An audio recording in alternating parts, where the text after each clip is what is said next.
Hello বন্ধুরা, top জ্ঞান চ্যানেলে আপনাদের স্বাগতম। আজকের এই ভিডিওতে বলবো যে ইন্স্যুরেন্স নাম্বার দিয়ে কিভাবে ইএসআইসি কার্ডটা ডাউনলোড করবেন। তাই এই ভিডিওটা প্রথম থেকে লাস্ট পর্যন্ত দেখতে থাকুন, কোনো রকম স্কিপ না করে। প্রথমত আপনারা যে কোনো ফোন বা কম্পিউটারে ক্রোমবক্স ওপেন করে নেবেন এবং সেইখানে ইএসআইসি লিখে সার্চ করে ফেলবেন।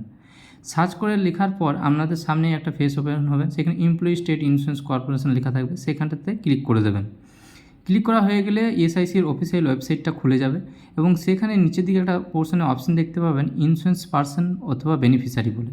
সেই অপশানটা ক্লিক করে ওকে অপশানটাতে ক্লিক করে দেবেন। ক্লিক করলে আপনাদের লগ ইনের অপশানটা চলে আসবে। এখানে যেটা দেখতে পাচ্ছেন সেটা আমি প্রথমত ল্যাঙ্গুয়েজটা চেঞ্জ করার পর এখানে আপনি যদি আইডি পাসওয়ার্ড কোনো কিছু ক্রিয়েট না করা থাকে, ফার্স্ট টাইম হয়, তাহলে সেখানে আপনি নিচের দিকে আরেকটা অপশান পেয়ে যাবেন সাইন আপ বলে একটা অপশান। সেই সাইন আপ বলে অপশানটাতে ক্লিক করবেন।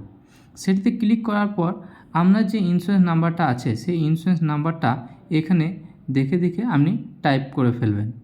ইন্স্যুরেন্স নাম্বারটা আপনার যখন দেখে টাইপ করা হয়ে যাবে, এরপর আপনি যে নেক্সট ফিলটা করবেন সেটা হচ্ছে কি যে ডেট অফ বার্থ। আপনার যে ডেট অফ বার্থটা আছে সেটা আপনি এখানে দিয়ে দেবেন। ডেট অফ বার্থ দেওয়া হয়ে গেলে এবং ইন্স্যুরেন্স নাম্বার দেওয়া হয়ে গেলে তারপরে নেক্সট যে অপশানটা আছে মোবাইল নাম্বার, সেই মোবাইল নম্বরটা আপনি কোম্পানিতে কী ফোন নম্বরটা দিয়েছিলেন সেটা লক্ষ্য করে সেই নাম্বারটা এখানে হুবহু দিয়ে দেবেন।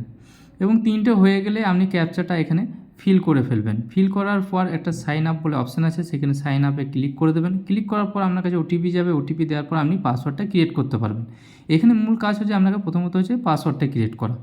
সাইন আপ করার পর পাসওয়ার্ডটা ক্রিয়েট করে নেবেন। আর যদি আপনি কখনও পাসওয়ার্ড ক্রিয়েট করে থাকেন, হয়তো ভুলে গেছেন, সেক্ষেত্রে আপনি ফরগেট অপশানে ক্লিক করবেন, ওইখানেই যেখানে অপশান রয়েছে, এবং সেখানে শুধুমাত্র আপনার ইন্স্যুরেন্স নাম্বারটা এখানে টাইপ করে দেবেন। টাইপ করার পর ক্যাপচারটা দিয়ে সাবমিট করে দেবেন। এখানে অনেকেই পাসওয়ার্ড করে দেয়, মনে থাকে না, সেই জন্য এই অপশানটা, এবং করার পর সাবমিট করার পর আপনার কাছে ওটিপি যাবে। ওটিপি যাওয়ার পর আপনাকে নতুন পাসওয়ার্ড ক্রিয়েট করতে বললে নতুন পাসওয়ার্ড ক্রিয়েট করে নেবেন। এবার পাসওয়ার্ড ক্রিয়েট করা হয়ে গেলে এখানে কী করবেন, আপনার ইন্স্যুরেন্স নাম্বারটা এখানে আপনি টাইপ করে দেবেন। ইন্স্যুরেন্স নাম্বারটা টাইপ করা হয়ে গেলে আপনার পাসওয়ার্ড যেটা থাকবে সেই পাসওয়ার্ডটা টাইপ করে দেবেন। পাসওয়ার্ড টাইপ করার পর ক্যাপচার টাইপ করে লগ ইন করে দেবেন। লগ ইন করলে এরকম একটা অপশান খুলে যাবে, সেখানে উপরে ক্লোজ করে দেবেন। নিচের দিকে একটু স্ক্রল করবেন, দেখবেন একটা ইন্স্যুরেন্স পেশন কার্ড অপশান থাকবে, সেখানটাতে ক্লিক করবেন।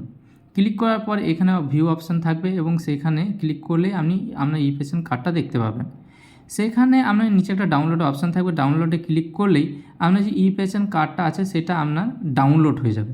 এই যে পুরো পেপারটা এইভাবে আপনার কাছে শো হবে, এবং এই যে ডাউনলোড পেপারটা আপনি যে কোনো কম্পিউটার সেন্টারে প্রিন্ট করে ফটো লাগিয়ে কোম্পানির স্ট্যাম্প সিগনেচার করে ডিসপেন্সারিতে দেখা করবেন, রেজিস্টার করে দেবে। এইভাবেই কার্ডটা রেডি করা যাবে। আমাদের এই ভিডিওটা ভালো লাগলে অবশ্যই একটা লাইক করে দেবেন। আর কোনো রকম অসুবিধা হলে অবশ্যই কমেন্ট বক্সে জানাতে ভুলবেন না। কমেন্ট করে আমাদের জানাবেন।